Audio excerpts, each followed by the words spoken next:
اور عمران خان پھر ویسے ہی ورڈ یوز کر رہا ہو۔ اب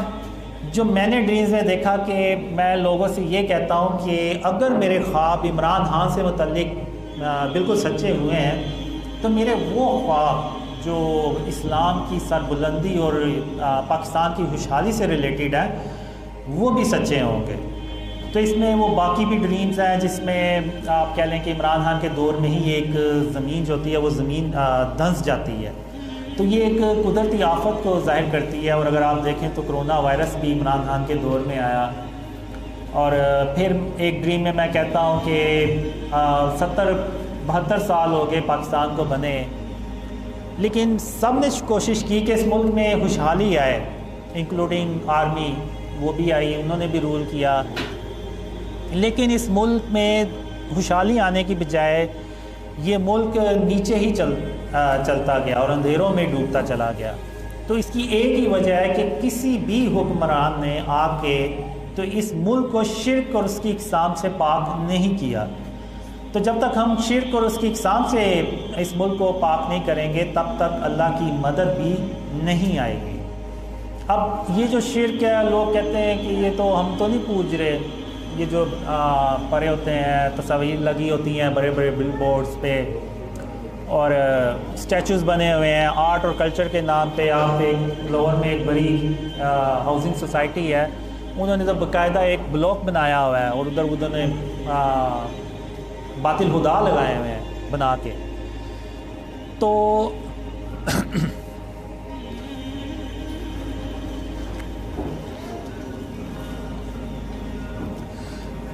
وہ لوگ کہتے ہیں کہ ہم تو نہیں ان کو پوج رہے، تو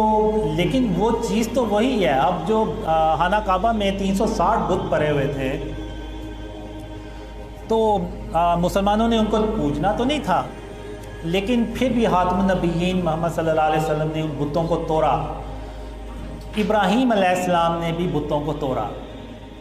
تو بتوں کو توڑ کے تو جو اللہ کی جو سرزمین ہے اس کو شرک سے پاک کیا جاتا ہے۔ جب سرزمین شرک سے پاک ہوگی تو تبھی اللہ کی مدد آئے گی۔ تو اگر آپ دیکھیں تو لاہور میں نکل جائیں آپ کو جگہ جگہ آرٹ اور کلچر کے نام پہ اسٹیچوز نظر آئیں گے، مجسمے نظر آئیں گے، تو یہ بھی سب جو ہے نا وہ شرک ہے۔ اب جو مجسمے بنانا اور ان میں روح پھونکنا ہے یہ اللہ رب العالمین کا کام ہے۔ اب آدم علیہ السلام کا جب اللہ نے مجسمہ بنایا تو سب فرشتوں سے کہا کہ آدم علیہ السلام کو سجدہ کریں،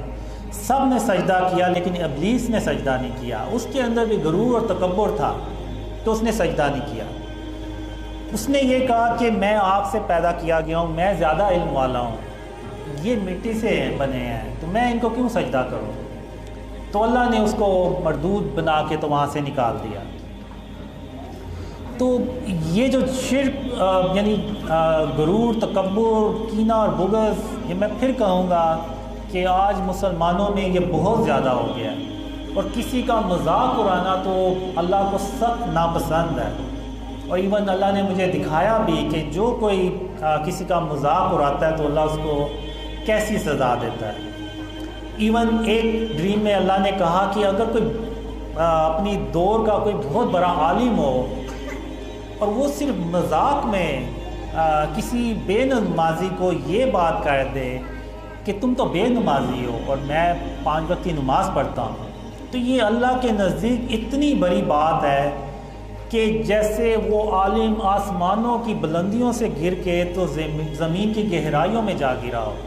یعنی یہ کسی کا مذاق اڑانا جو ہے نا وہ اللہ کے نزدیک اتنا بڑا گناہ ہے، اور ہم آج کے دور میں اس مذاق کو اڑانا جو ہے نا وہ ایک سکل سمجھتے ہیں، ٹیلنٹ سمجھتے ہیں اور ہنر سمجھتے ہیں، اور لوگ اس کو اپریشیٹ کرتے ہیں، اور وہ اپریشیٹ کرنے والے بھی مسلمان ہوتے ہیں، لیکن ہم کبھی بھی ان چیزوں کی طرف غور ہی نہیں کریں گے۔ اب 2006 میں جب ڈریم سے مجھے تھوڑا سا یعنی اللہ نے جھنجھوڑا، تو اس کے بعد میں نے اللہ کو راضی کرنے کا پکا تہیہ کیا۔ تو اب اللہ کو ہماری ضرورت نہیں ہے، ہمیں اللہ کی ضرورت ہے۔ اب ہم اللہ کو تبھی راضی کر سکتے ہیں کہ جب اللہ کو جو چیزیں پسند ہیں ہم وہ کریں، اور جن چیزوں سے اللہ منع فرماتا ہے اور ہم وہ نہ کریں۔ تو اس پہ پھر اللہ نے مجھے سکھانا شروع کیا، اور میں نے اپنے آپ سے اپنے آپ کو یعنی کہہ لیں کہ میں لڑنا شروع کر دیا اپنے نفس کے خلاف، کہ میں نے کہا کہ نہیں، میں نے ہر حال میں اللہ رب العالمین کو راضی کرنا ہے۔ تو اس میں اللہ نے شرک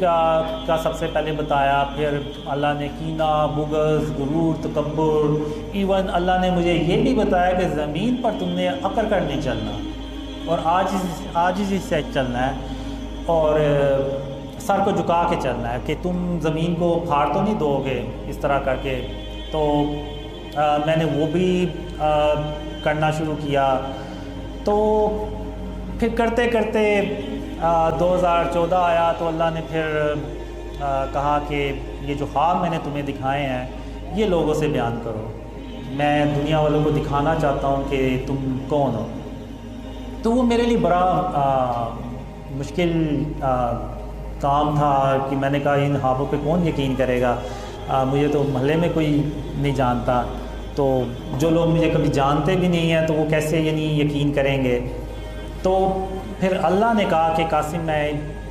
جب کسی کام کا ارادہ کرتا ہوں تو پھر اس کو کر کے چھوڑتا ہوں، اور مجھے روکنے والا کوئی نہیں ہوتا، اور میں اپنے کام پہ غالب ہوں۔ تو وہ آج میں دیکھتا ہوں کہ آپ لوگ اتنے بیٹھے ہوئے ہیں، میں نے یعنی آپ کہہ لیں کہ میں نے کبھی کوئی 4-5 دوستوں میں بھی بیٹھ کے کبھی ایسے بات نہیں کی جس طرح میں آج کر رہا ہوں۔ پہلی تقریر تھی، پچھلی جو میری پہلی تقریر تھی اس میں میں کافی کنفیوز بھی تھا،